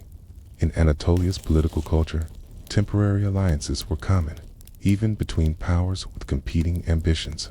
Beyliks might fight side by side against Byzantium one season, then clash over a disputed village the next. It was a world in which personal relationships between rulers could matter as much as military strength. Osman understood this. His approach to the marcher lords was cautious but deliberate. He sought alliances when they served his needs, offering mutual defense or shared spoils from raids.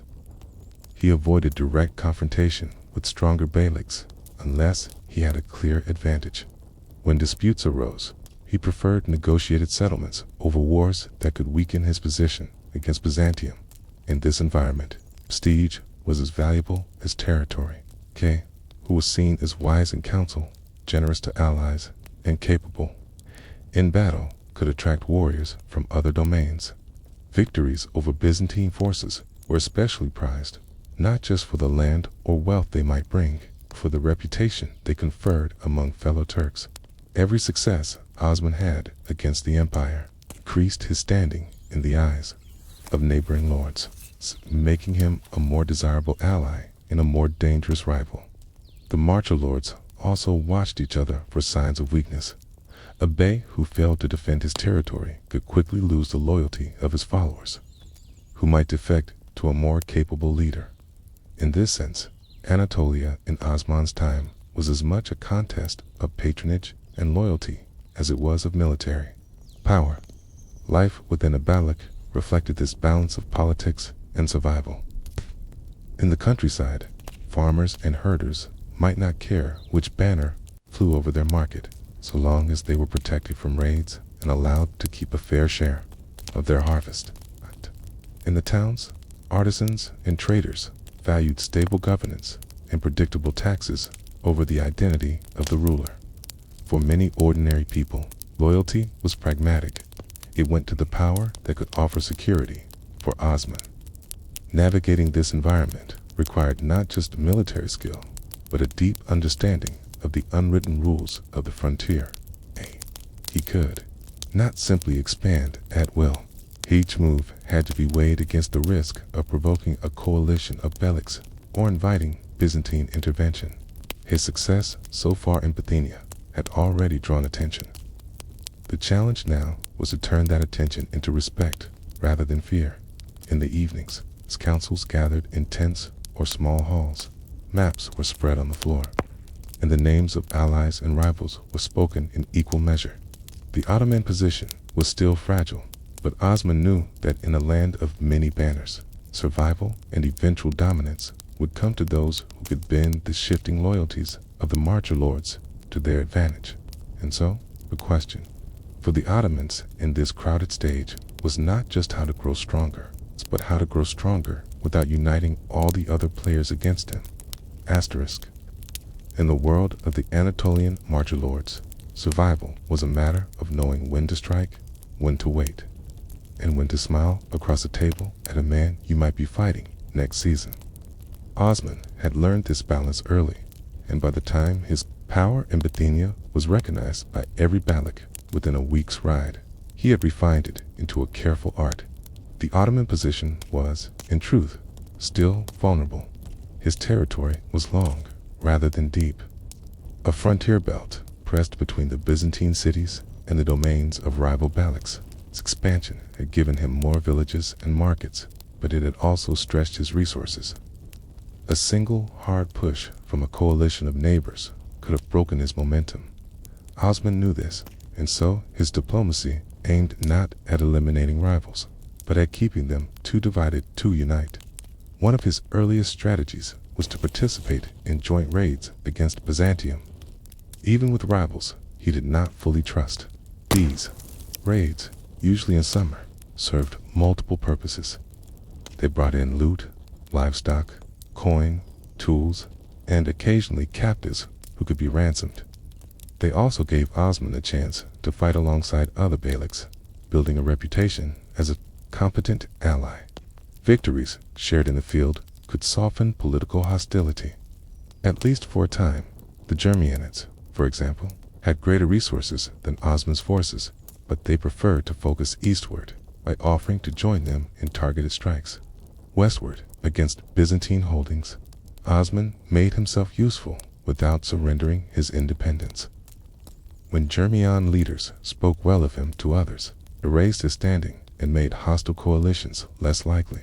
The Karasids were a more complicated matter. They eyed the Marmara coast, the same coastline Osman hoped to one day control, and their cavalry was both fast and skilled. Rather than provoke them with open rivalry, Osman proposed mutual defense pacts along the inland approaches. Allowing each to claim the other was a friend in public, while quietly probing for weaknesses in private. It was a relationship built on the understanding that the first real conflict between them was only a matter of time. Mediation was another of Osman's tools.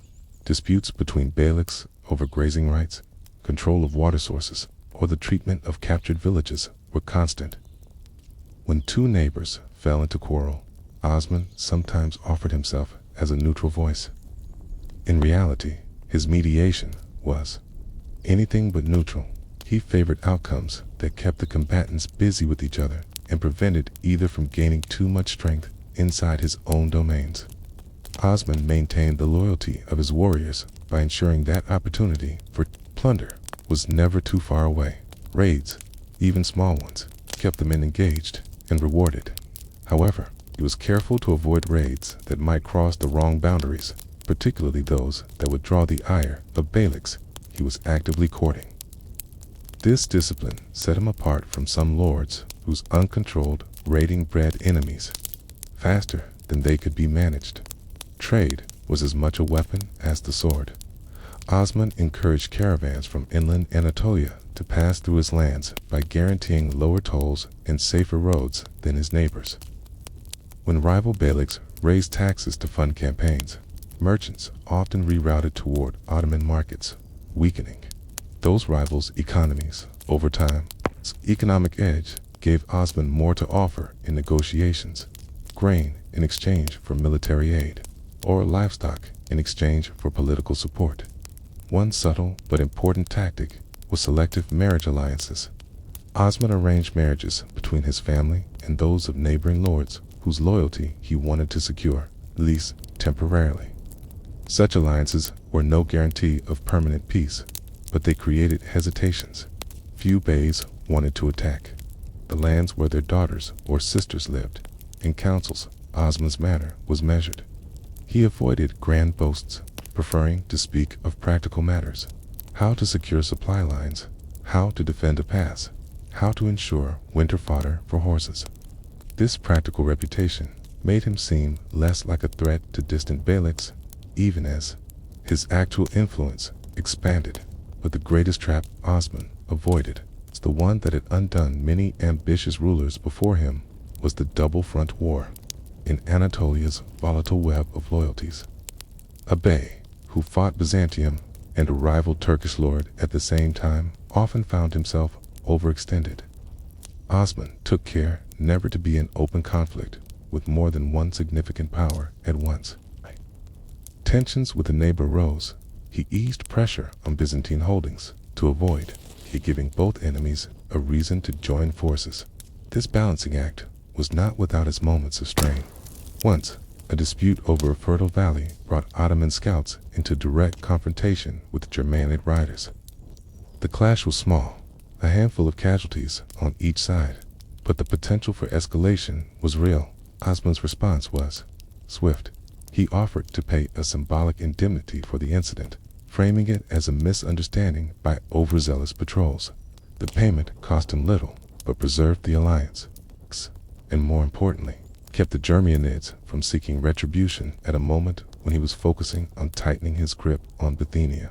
The Marcher-lords respected strength, but they also respected restraint. Osman's ability to keep his ambitions from spilling recklessly across every frontier was noticed, and in the politics of the beyliks, being predictable in one's alliances could be as valuable as being formidable in battle. By 1313, Osman had positioned himself as a bey who could not be ignored in western Anatolia.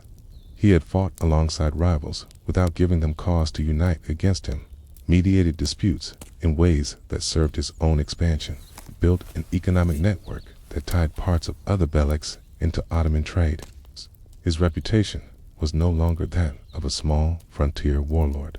He was now seen as a player in the wider Anatolian game.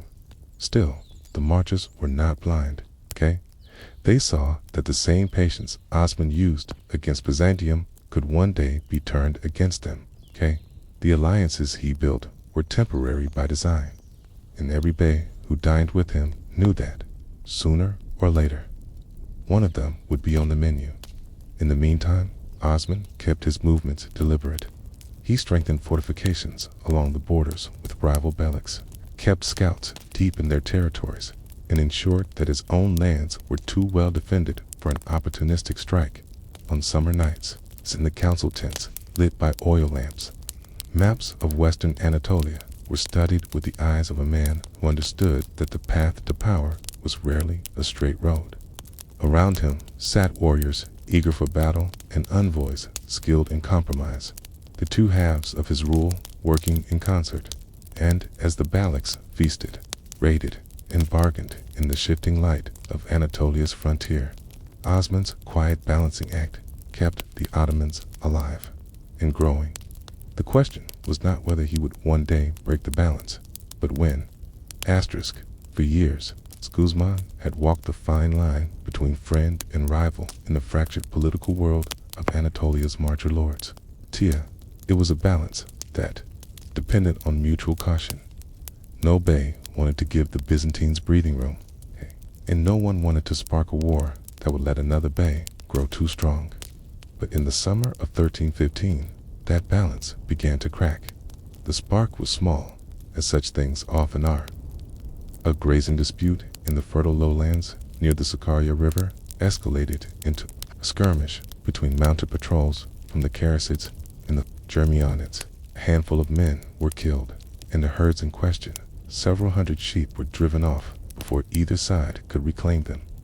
On most frontiers, such incidents were smoothed over quickly, but this time, pride got in the way. The Germanid bey demanded restitution and a formal apology. The Karasid bey refused, claiming the land in question as his by right. The quarrel deepened, fueled by years of quiet rivalry over caravan tolls and market influence. Soon, both sides began calling in allies, and that was where Osman saw his opportunity. From his seat in Bithynia, Osman had long been wary of the Karasids' ambitions on the coast. A full war between the Karasids and Germanids would draw their strength away from the north, leaving the approaches to the Marmara more open, throwing his own forces in to openly risk uniting them against him later. Instead, Osman moved. Indirectly, he began by tightening Ottoman patrols along the inland routes leading toward Karasid territory, ostensibly to prevent spillover from the brewing conflict. In reality, this slowed Karasid communications and subtly restricted their ability to move reinforcements. At the same time, he offered the Germanids access to certain Ottoman-controlled roads for their troop movements, a gesture framed as neutral goodwill, but carrying the unspoken message that his sympathies leaned their way. The Karasids noticed, of course, but with their attention fixed on the Germanids, they could not afford to open another front. As the two beyliks fought, smaller powers in the region began to shift their allegiances. The Aghanids sent a token force to aid the Germanids, more to stake their presence than from genuine loyalty. The Mantesh stayed out of the conflict, but raised their tariffs on Karasid traders. Sensing weakness, Osman's most important move during this period was securing the loyalty of neutral border villages. With Karasid patrols absent and Germanic forces moving through the interior, these settlements were vulnerable to banditry. Osman's men stepped in as protectors, driving off raiders and escorting caravans. In return, the villagers began paying tribute to the Ottomans, sometimes openly, sometimes in the quiet exchange of goods and favors. The war between the Karasids and Germanids did not burn hot for long. Neither side had the resources for a prolonged campaign, but in the short months of fighting, both exhausted themselves. Garrisons were left undermanned, storehouses depleted, and warriors weary. When the two beyliks finally signed a truce, their borders were as tense as ever, but their ability to project power had diminished. Osman had not fired a single arrow in the conflict, yet he emerged stronger than either combatant. The road network under his control now reached closer to the coast. And more importantly, the perception among neighboring lords was that he had been the steady, while others were distracted by quarrels. But the peace that followed was fragile. The Karasids, humiliated by their inability to gain ground, began looking for ways to reassert themselves.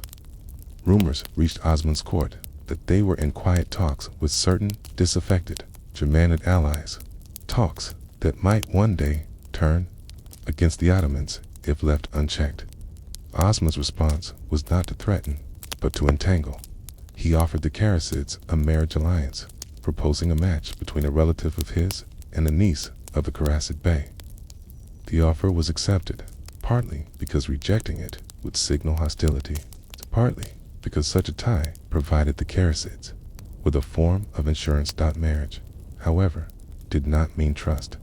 Both sides maintained fortified positions along their shared approaches, each watching for signs of betrayal. Patrols nodded stiffly to one another at a distance, but neither side moved to provoke open conflict. While these tensions simmered, Osman continued to expand his influence in the quieter spaces, small valleys, isolated market towns, and caravan halts that had long been contested or ignored. These places were too minor for a full-scale war between beyliks, yet valuable enough to strengthen the Ottoman economy and supply lines. Each was brought under Ottoman protection through a mix of tax agreements, market privileges, and the promise of security. By the close of the decade, the map of western Anatolia looked subtly different. The Karasids still held the coast, the Germanites still commanded the interior routes, but the Ottomans had woven themselves between these powers, a thread running through the political fabric of the region. The marcher lords noticed. In private councils, they began to speak of the Ottomans not as a minor frontier principality, but as a rising power that would one day demand a reckoning. And Osman, for his part, knew the day for that reckoning would come. But he also knew something else. By the time it did, he intended for the Ottomans to be too deeply rooted, to be easily torn out from the hills above his frontier towns. Osman could see the distant glimmer of the Marmara, the line of the coast that still lay beyond his reach. Somewhere beyond those waters was Constantinople, still strong, still wealthy, still watching, and he must have wondered when the day came to face the greatest power of all. Would the fractured beyliks stand beside him, or, in his way, Sterisk in the foothills above the frontier town of Egel? There was a lodge, unlike the military outposts and market settlements that dotted Osman's domain.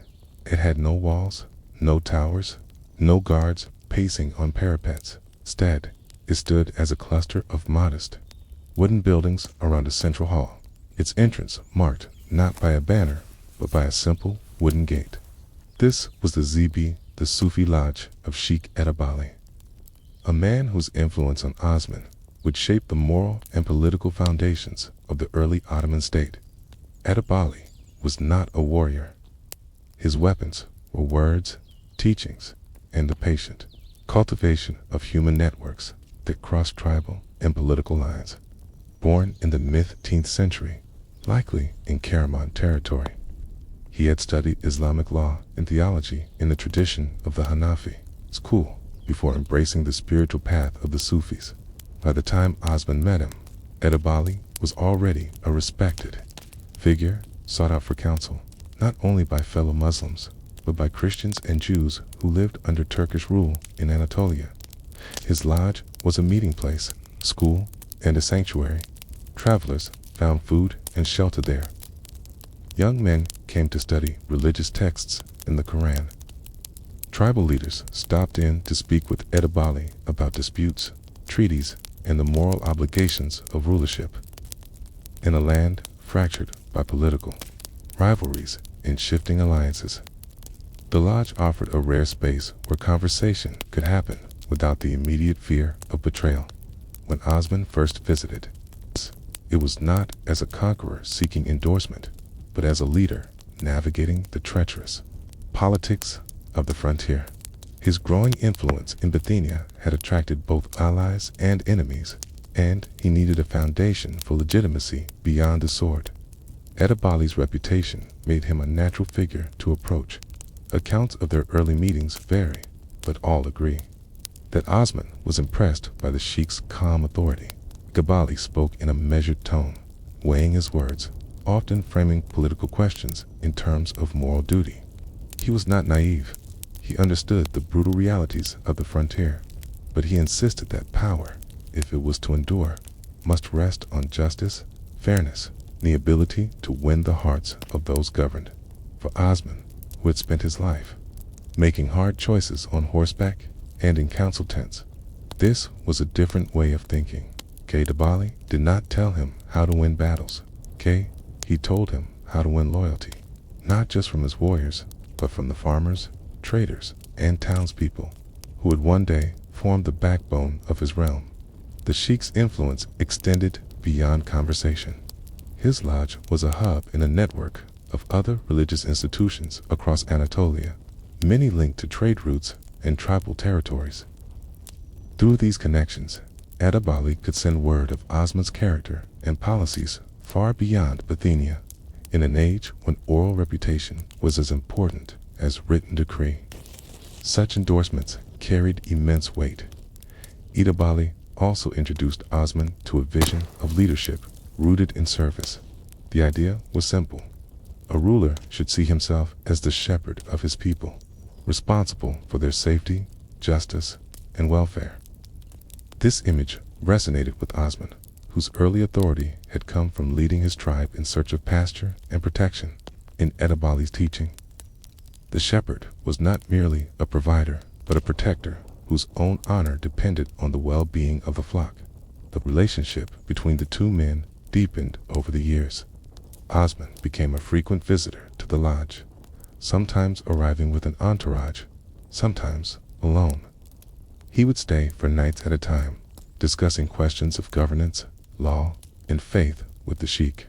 The lodge's simple meals, bread, cheese, lentils, were a reminder that humility could coexist with authority.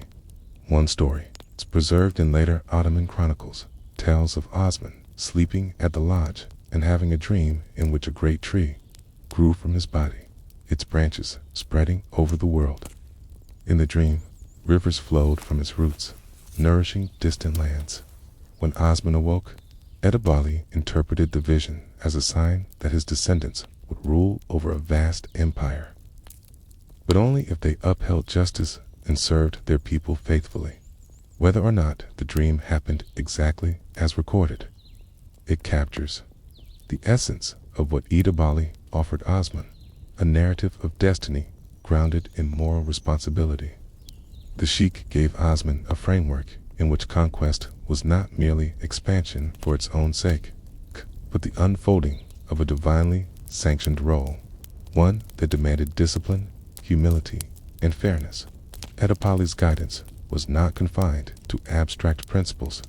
He advised Osman on practical matters as well, how to treat conquered Christian communities, how to manage disputes among Muslim allies, how to balance the demands of nomadic warriors with the needs of settled farmers. The key's counsel was often to avoid unnecessary cruelty, to keep taxes moderate, and to ensure that judges and officials were respected for their honesty. Asterisk. It was also through Edebali that Osman strengthened his position through marriage alliances. The most famous of these was Osman's marriage to Edebali's daughter, often named in sources as Malhan Hatun or Rebia Bala Hatun.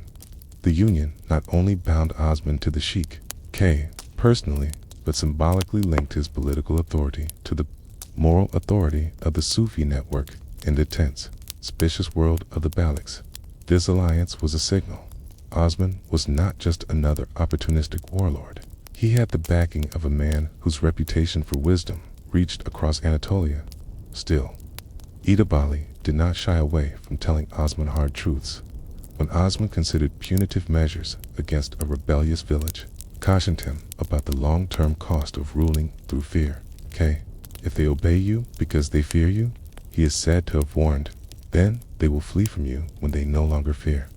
Make them obey you because they trust you. Such advice did not always mean sparing offenders.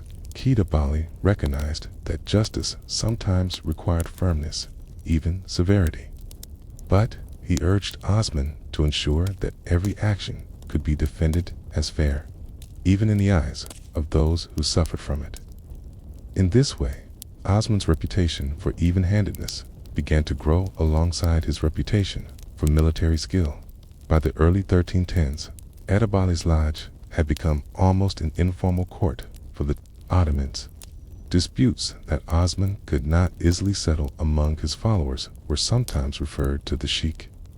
Merchants traveling between Ottoman and rival territories stopped at the lodge to negotiate safe passage.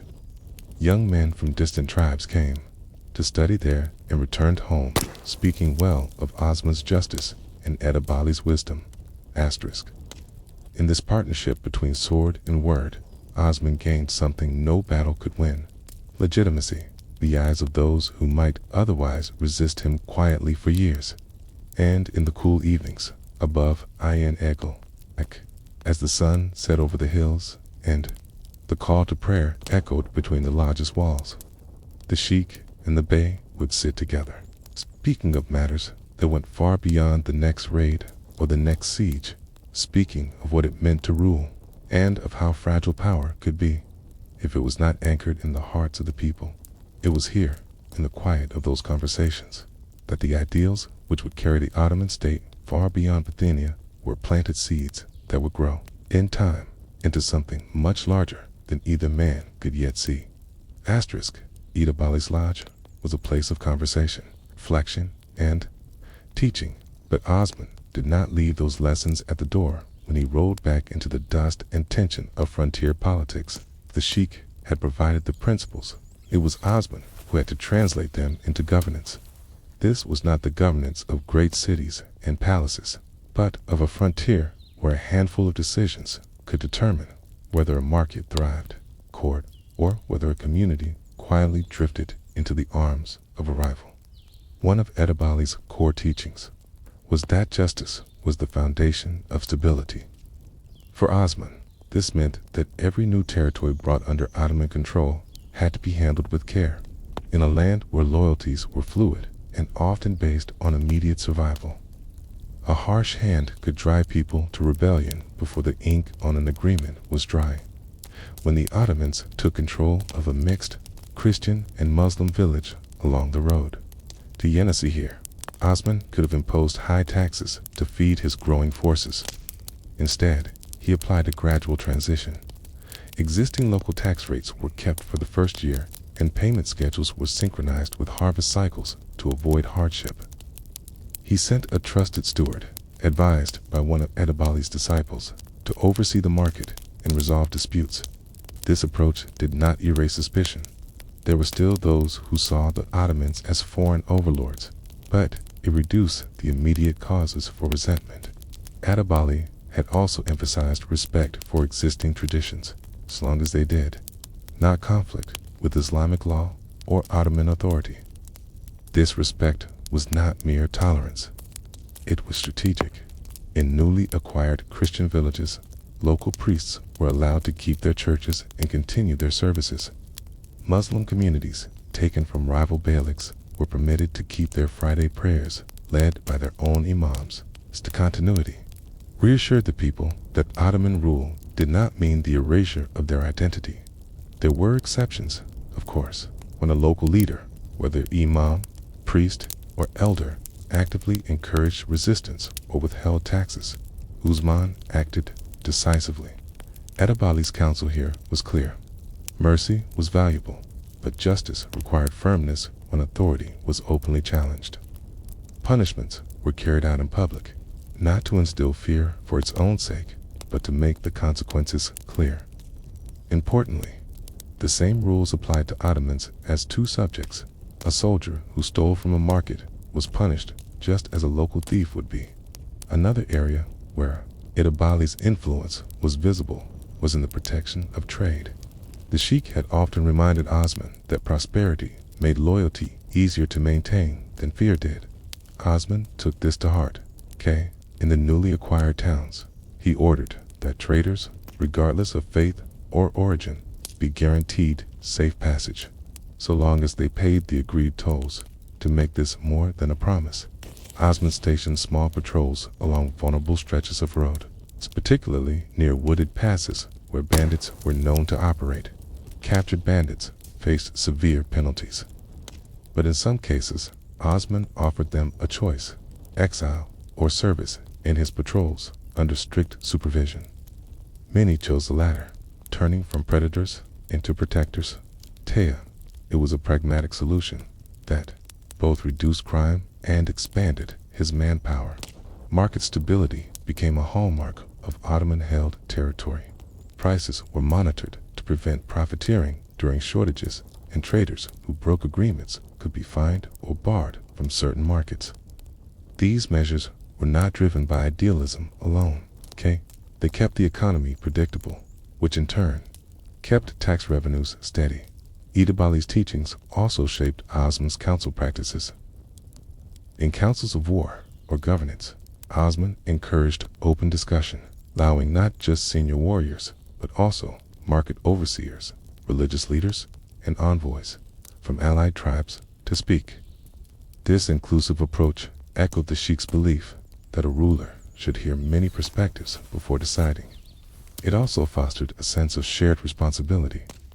Those who had spoken in council were less likely to oppose the decision. Afterward, one significant test of these ideals came after the capture of a small fortress that controlled a stretch of the Sakarya River. The garrison, mostly Byzantine soldiers, surrendered under the promise of safe passage. True to his word and to Edebali's counsel on keeping promises, even to former enemies, Osman allowed them to leave unharmed, escorting them to the nearest Byzantine-held village. This decision puzzled some of his warriors, who saw the soldiers as valuable prisoners for ransom. Osman's answer was simple: breaking faith in one negotiation would make every future negotiation harder. Over time, the sheikh's influence could be seen in the Ottoman legal practices that began to emerge. Early records, often kept by religious scholars associated with Edebali's circle, show a preference for mediation over pure punishment, especially in disputes between different communities. The emphasis was on restoring balance rather than exacting revenge. Yet, there was nothing soft about Osman's application of these principles. He understood that Edebali's advice worked because it was paired with credible military strength. Villages complied, not only because they respected Ottoman fairness, but because they knew resistance would be met with swift force. It was the combination, justice with authority, that made the system durable by embedding Edebali's principles into everyday governance. Osman did something rare for a frontier leader. He created a reputation for predictability. In a chaotic political landscape, where a village might change rulers several times in a generation, predictability was almost as valuable as low taxes. Farmers could plant, knowing when and how their dues would be collected. Merchants could plan routes without fearing arbitrary tolls. Religious leaders could tend to their congregations without sudden interference. Word of these policies spread along the trade routes and through the Sufi networks linked to Idabali's lodge.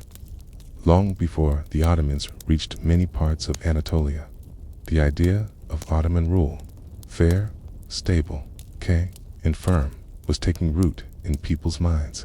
And through it all, Idabali remained in his lodge above Ionegel, quietly shaping the future of a realm he would never rule himself. He was a mentor, an advisor, and a mirror in which Osman could see not just the ruler he was, but the ruler he might yet become. In the evenings, when Osman returned from campaign and sat again in the Sheikh's hall, they would speak not only of the season's events, but of the long road ahead. The Sheikh would remind him that conquest was the easy part. It was what came after that determined whether a state endured. Osman had taken those words to heart. And in the quiet order of the frontier towns under his control, the seeds of a future empire were being sown. Seeds planted with the patient hand of a man who had never drawn a sword in battle, yet helped win more territory than many who had. By the second decade of the 14th century, Osman's power was no longer questioned along the frontier. Its banner flew over fortified towns, market squares, and stretches of road that had once been marked by the banners of Byzantium.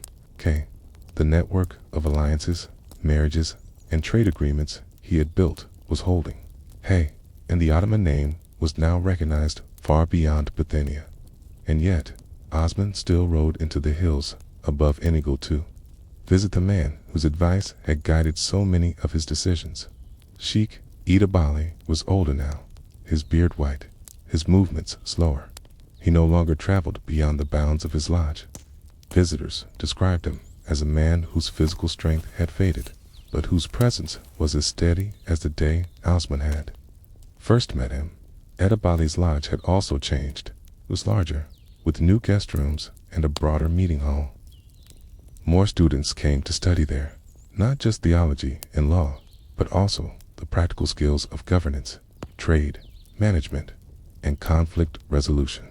The lodge had become a quiet academy for the men who would one day serve as judges, advisors, and envoys in the growing Ottoman state. Osman's visits were rarely ceremonial. He came not to impress, but to listen, and their conversations often lasted long into the night. Idabali would ask about the state of the roads, the behavior of tax collectors, the loyalty of garrison commanders. He wanted details not to meddle, but to ensure that the ideals he had impressed upon Osman were surviving in practice. It was during one such visit that Osman brought troubling news. Some of his commanders had grown impatient with the measured policies he had adopted toward newly conquered communities. They argued for heavier taxation, forced relocation of certain groups, and more aggressive use of garrisons to extract resources. To them, the purpose of conquest was immediate enrichment.